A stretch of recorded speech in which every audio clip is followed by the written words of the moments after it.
बहुत साल पहले यह एक जंगल होता था, घना भयानक जंगल।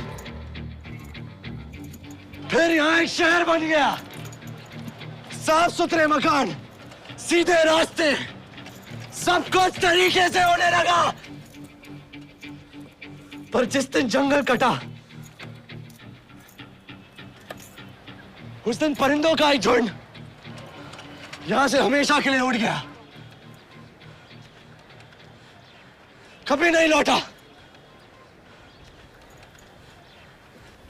मैं उन परिंदों को ढूंढ रहा हूं। किसी ने देखा है उन्हें?